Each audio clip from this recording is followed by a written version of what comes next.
और इस वक्त मिडिल ईस्ट की सियासत से जुड़ी बहुत बड़ी खबर हम आपको बताने जा रहे हैं। इजरायली सेना ने कर दिया है एयर स्ट्राइक। एक नहीं, दो नहीं, अगर पिछले 40 से ज्यादा घंटों की बात कर ली जाए, 450 से ज्यादा एयर स्ट्राइक की बात निकलकर सामने आ रही है। इजराइल अचानक से आक्रामक। हालांकि सीरिया में जिस तरह से तख्ता पलट का घटनाक्रम हुआ, सभी देश उसे अपने अपने तरीके से देख रहे हैं। यूएस अपने तरीके से देख रहा है, रशिया अपने तरीके से देख रहा है।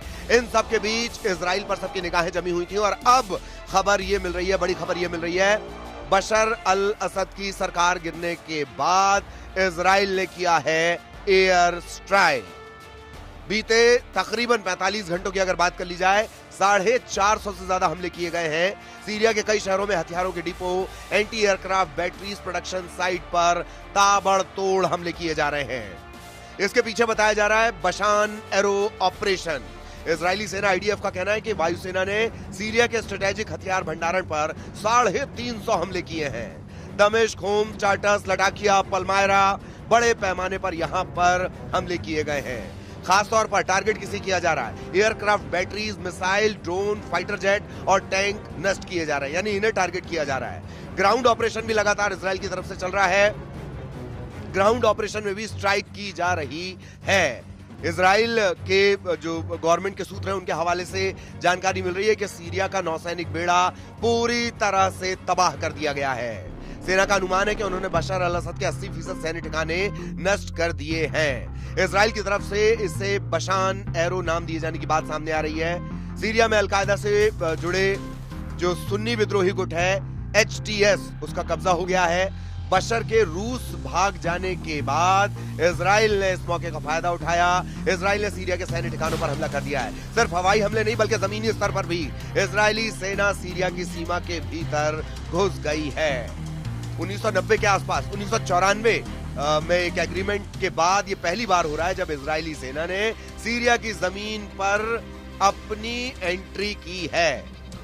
अब तक जो जानकारी मिली है उसके मुताबिक इजरायली सेना गोलान हाइट्स के पास तकरीबन 10 किलोमीटर भीतर तक घुस गई है। बफर जोन भी बना लिया गया है।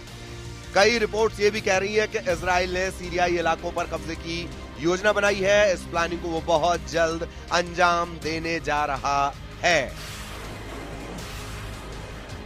उत्तर सीरिया के जो शहर है वहां पर सीरियन डेमोक्रेटिक फोर्सेस SDF और तुर्की समर्थित सीरियन नेशनल आर्मी SNA, इनके बीच लगातार संघर्ष जारी है। यानी सीरिया की स्थिति ऐसी हो गई है, हर कोई अपने तरीके से लाभ उठाना चाह रहा है।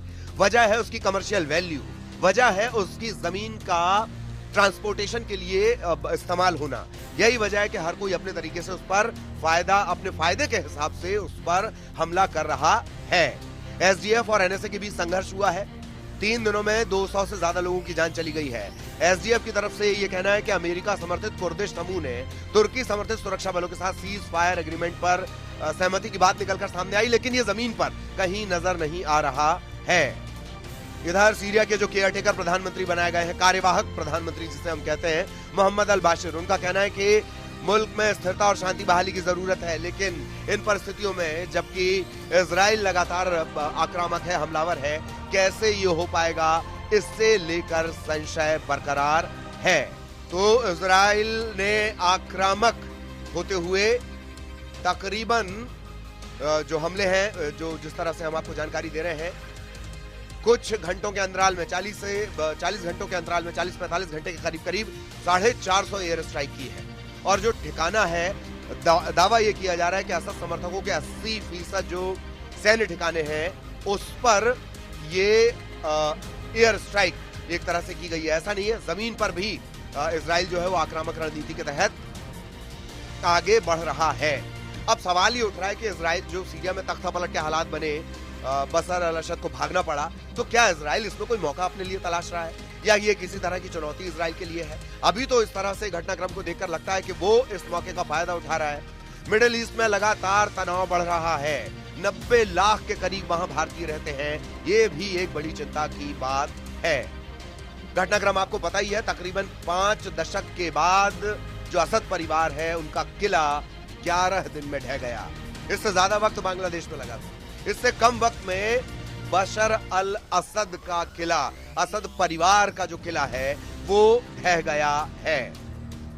शुरुआत में यह खबर भी आई थी कि जो बशर अल असद हैं उनके प्लेन को टारगेट किया गया है, ब्लास्ट किया गया है। हालांकि बाद में स्थिति साफ हुई कि वो मॉस्को में भाग गए हैं, वहां पर उन्हें शरण मिली है। और अब स्थितियां अलग अलग, जो जानकार हैं वो अपनी अपनी तरह से जानकारी दे रहे हैं कि क्या अरब स्प्रिंग, एक टर्म इस बीच बार बार निकलकर सामने आ रहा है कि अरब स्प्रिंग कई मिडिल ईस्ट की सत्ता परिवर्तन का कारण बना था 2010 के आसपास। ट्यूनीशिया में तब इस तरह की दिक्कतें शुरू हुई थी।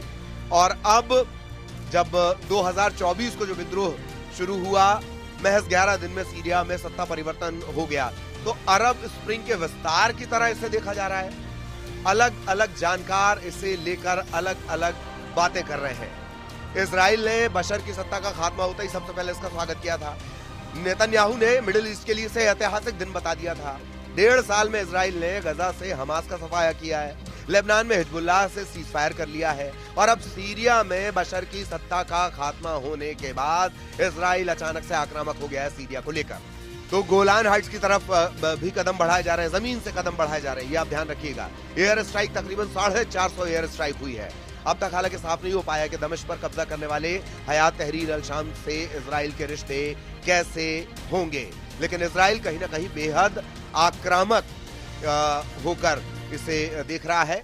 तो ये ऐसे समझिए, Türkiye, Syria, Iraq, Iran, Armenia, ये सब कैस्पियन सागर से लगे हुए देश हैं। 5 देश जो आसपास के देश हैं, जो हम जिसकी जानकारी आपको दे रहे हैं। माना यह भी जा रहा है कि आईएसआईएस जैसा कोई नया खतरा भी उभर सकता है। ये अलग अलग जानकार हैं, अलग अलग तरीके से अपने अपने तरीके से वो इस पूरे घटनाक्रम को देख रहे हैं। लेकिन इजराइल से जुड़ा जो बड़ा अपडेट है वो हम आपको लगातार बता रहे हैं कि इजराइल ने 450 से ज्यादा एयर स्ट्राइक की है। और दावा ये किया जा रहा है, आईडीएफ जो है वहां की, वो ये दावा कर रही है कि 80% सैन्य ठिकाने तबाह कर दिए गए हैं। सीरिया में बशर अल असद की सरकार गिरने के बाद हजारों जो सीरियाई सैनिक हैं वो इराक की सीमा में भी दाखिल हुए हैं। और कोशिश उनकी ये है कि सीरिया में जमीन पर भी, इन 1994 के आसपास एक एग्रीमेंट इनके बीच हुआ था, और 1994 के बाद ये पहली बार होगा कि जमीन पर, सीरिया की जमीन पर इजराइल के सैनिक घुसे हैं। अब तक जो जानकारी मिली है, एयर स्ट्राइक एक अलग है जो हम आपको बता रहे हैं, 450 एयर स्ट्राइक। इसके अलावा जमीन पर भी तकरीबन गोलान इलाके में 10 किलोमीटर भीतर तक जो इजराइल की सेना है वो अंदर जा चुकी है। इसे देखा जा रहा है कि जो इजराइल है वो इसे मौके की तरह ले रहा है। हालांकि धीरे धीरे स्थितियां और साफ हो पाएंगी, लेकिन मिडिल ईस्ट में लगातार शक्ति संतुलन अस्थिरता की तरफ बढ़ता हुआ। अलग अलग जानकारों की अलग अलग राय है, लेकिन भारत के लिए चिंता की बात यह कि इस पूरे इलाके में अगर देख लिया जाए, तकरीबन 90 लाख के आसपास भारतीय इन इलाकों में रहते हैं, जिन देशों का हम बार बार जिक्र कर रहे हैं। और अभी ताजा अपडेट ये कि सीरिया पर इजराइल का रुख एकदम आक्रामक हो गया है।